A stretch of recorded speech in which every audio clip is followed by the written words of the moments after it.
옛날 한 부잣집에 꼬마 도령이 살았어. 도령은 이야기를 아주 좋아했어. 그래서 틈만 나면 사람들한테 조르곤 했지. 할아버지 이야기 하나만 해주세요. 그 다음엔 할머니 차례예요. 도령은 한 가지 이상한 버릇을 가지고 있었어. 재미있는 이야기를 들을 때마다 허리에 차고 다니던 주머니에 대고 종알종알 들은 이야기를 다시 하는 거야. 그러고 나서 주머니를 얼른 꽁꽁 묶어버렸지. 야호 이야기 하나 또 벌었다. 좋아하면서 말이야. 하지만 도령은 남의 이야기를 듣기만 하고 들은 이야기를 남한테 해주지는 않았어. 그러니까 한번 주머니 속에 들어간 이야기들은 다시는 바깥으로 나오지 못한 거지. 어느덧 세월이 흘러 도령이 장가를 들게 되었대. 그런데 혼인 전날 밤의 일이야. 마당새가 아궁이에 불을 떼고 있는데 어디서 소곤소곤거리는 소리가 들려오는 거야. 아무도 없는데 어디서 나는 소리일까? 마당새는 귀를 쫑긋 세우고 주위를 살폈어. 그랬더니 세상에 벽에 걸려있는 도령의 이야기 주머니 속에서 말소리가 흘러나오는 게 아니겠어? 얘들아, 도령이 내일 장가를 간다는데 이대로 있을 수는 없잖아. 우리를 주머니에 가둬서 죽인 분풀이를 해야지. 맞아. 박수 소리가 짝짝짝 터져 나왔어. 내일 신랑이 말을 타고 신부 집으로 갈 때 난 먹음직스러운 산딸기가 되어 길에서 기다릴게. 그래서 나는 산딸기를 먹으면 죽게 할 거야.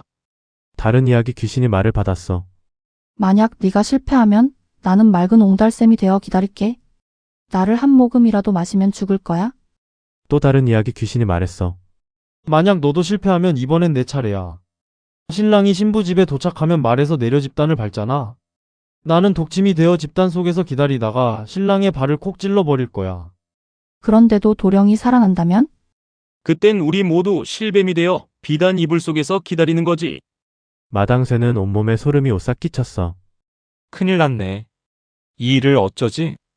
다음날 아침 마당새는 도령에게 마구 떼를 쓰기 시작했어. 도련님, 제가 모시고 가게 해주세요. 마부는 돌쇠가 하기로 하지 않았느냐? 너는 집에서 잔치 준비나 해라. 안 돼요. 제가 꼭 가야만 돼요. 제발 같이 가게 해주세요. 예. 그거 참. 마당새는 마침내 허락을 받았지. 드디어 혼인 행렬이 신부집을 향해 길을 떠났어. 들길로 접어들어 얼마쯤 갔을 때야. 길가에 빨간 산딸기가 탐스럽게 익어 있었단다. 참 먹음직스럽구나. 마당새야, 저 산딸기 좀 따다오. 도령이 말했어. 도련님은 이제 어른이에요. 어린애들이나 먹는 산딸기 같은 건 잡수시지 마세요. 마당새는 말꽃비를 당겨 얼른 지나쳐버렸지. 햇볕이 쨍하게 내리쬐는 길을 한참 가다 보니 도령이 이마에 땀방울이 송골송골 맺혔지. 마침 길가에 맑은 옹달샘이 나타나자 도령은 몹시 반가웠어. 목이 마르던 참인데 잘됐다. 마당새야, 물 한 바가지만 떠다오. 안 돼요. 신부댁에서 모두 기다리고 계실 텐데 서둘러 가야지요. 마당새는 말 엉덩이를 철썩 두드리면서 그곳도 그냥 지나쳤지. 드디어 신부 집에 도착했어. 마당새는 신랑이 탄 말을 집단 곁에 세웠지. 신랑이 말에서 내려 집단을 밟으려고 할 때 마당새가 말을 힘껏 꼬집었단다. 힝! 깜짝 놀란 말이 앞발을 치켜드는 바람에 신랑은 말에서 쿵 떨어지고 말았지 뭐야. 하하하호호호. 잔치 마당엔 한바탕 웃음이 터졌어.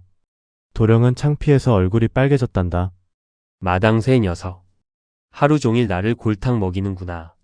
어디 나중에 두고 보자. 도령은 몹시 약이 올랐지만 어쩌겠어? 꾹꾹 눌러 참는 수밖에. 혼인식은 무사히 끝이 났어. 밤이 깊자 신랑 신부는 신방에 들었단다. 갑자기 방문을 와락 열고 시커먼 그림자가 쑥 뛰어들어왔어. 그것도 커다란 칼을 들고. 누구냐? 놀라지 마세요. 저 마당쇠예요. 마당새? 네 이놈. 이게 무슨 짓이냐? 이유는 나중에 말씀드릴게요. 다짜고짜 마당새는 먼저 불을 환하게 켰어.